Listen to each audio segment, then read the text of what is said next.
Hey, what's up? Hi, Espongklong here. Welcome sa aking channel. And wala nang intro-intro. Unboxing tayo. Okay, tapos ng work from home tayo. Dito sa tabi ng station ko. Kare-receive lang natin yung in-order nating ENC Glock 19x na airsoft gun. Galing sa Easy Hobby Shop. Hello guys. Thank you so much. Unbox na natin. Tinanggal ko lang yung sa carrier. Ngayon ito yung packaging nila. Okay? Tara. Dan.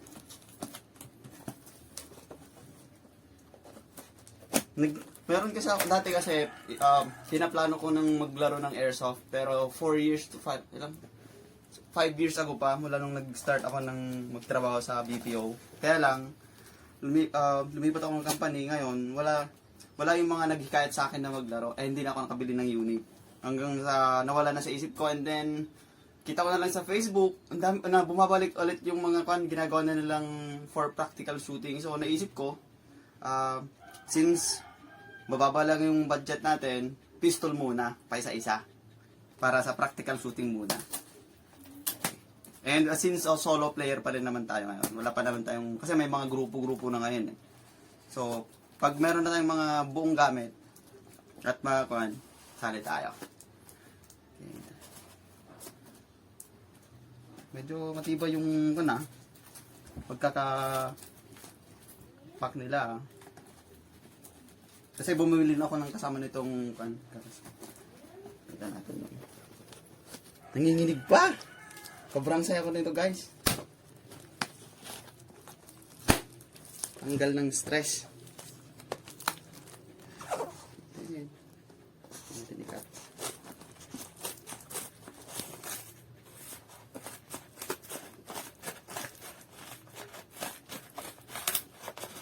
Okay lang yan guys kasi may box na naman sa loob para sa actual unit. Meron kasi kasama siyang BBs eh. Ayan. Ayan yung laman. Nice. 4,000 shots na BBs. Okay, yan. 4,000 shots na bala niya. BBs ang tawag sa kanya. And bumili din tayo ng green gas. Yan, isa lang muna.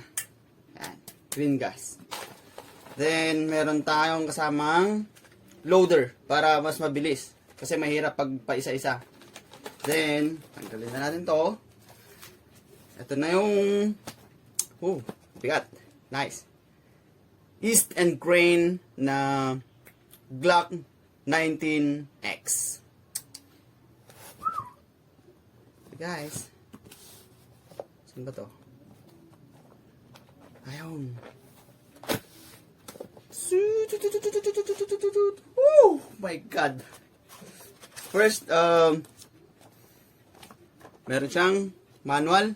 Mahalaga to kasi nababasa ko sa mga seller sa online minsan, yung mga shop talaga dito nila binibase minsan yung mga part number na kailangan mo sa airsoft kung sakaling may problema. Then, easy airsoft. Saan ka nila galing? Meron pa siyang sticker. Nice. Ganda guys, oh. Ganda. Yan. Nice. Nice. Then, eto na yung... Ay, meron pa. Tanggalin natin yun. Ito na yung... Kanya. Backstrap. Backstrap. Di ko inasahan. Nakala ko walang backstrap. And then...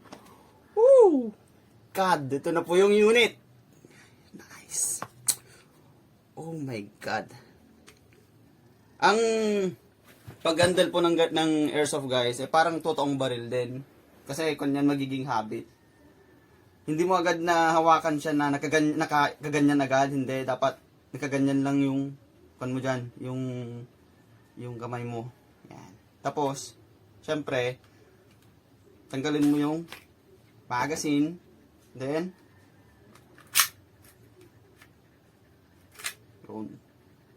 Then, putok mo. Pag putok yan, parang sa baril din, dapat laging hindi ka nakatutok sa aso or sa tao or sa kahit anong masasaktan man. Ganyan lang. Whew! Nice!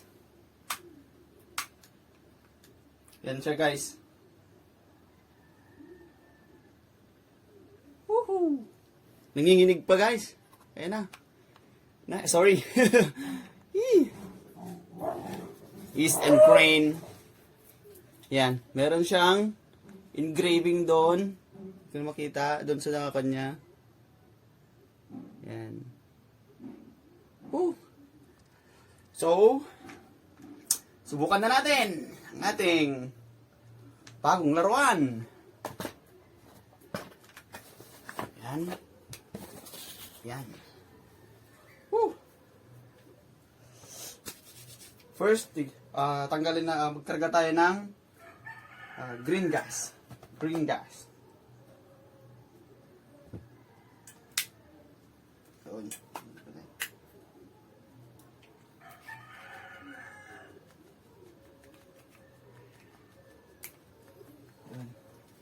Green gas. Ang pagkarga ng green gas, andito siya sa baba niya. Yan. So, ang gagawin lang natin, sa mga pinapanood ko, sabi nila para mapuno at least 10 seconds, pero doon sa easier siya, bilan ko at least 3 seconds para test fire lang. So, ganun din ang gawin natin.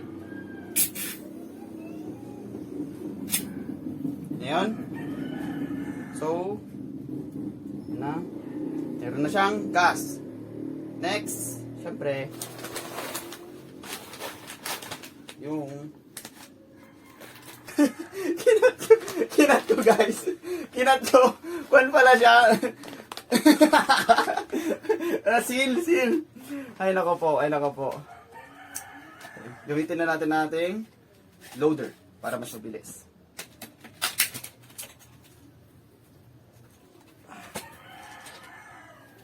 Yan. Paano ba to? Ito ba? Ito eh. Dito mo ilalagay. Ano?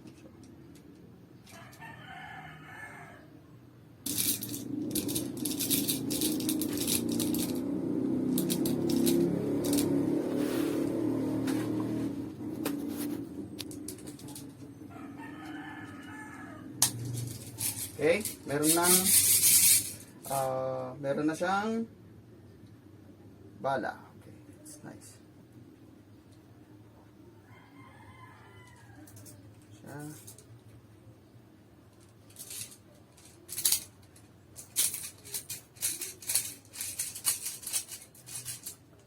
Yan.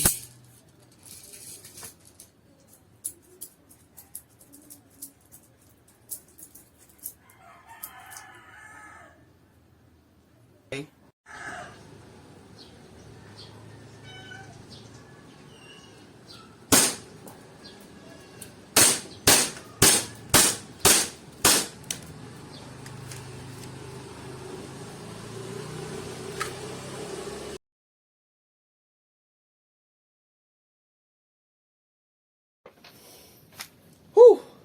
Yan nga, yung test fire natin, parang hindi na siya test fire. Enjoy na agad pumutok. So, anyway, balik tayo. Napakaganda talaga guys. Disclaimer lang, hindi naman ako expert pa sa ganitong bagay sa mga airsoft, yung mga terms and sa mga terminologies nila. Nag-umpisa pa lang tayo pero alam ko habang tatagal at aralin pa natin na mabuti ang airsoft na laro, then malalaman din natin yung mga kanyan, yung mga do's and don'ts, ganun. Hey. Well, that's it for this for the unboxing video. Marami pa tayong video na darating, and wag niyo na rin kalimutang mag-like at subscribe. Okay? At pindutin niyo na rin yung maliit na bell para notified kayo sa mga ibang videos pa na darating. So, be safe everyone. Thank you for watching.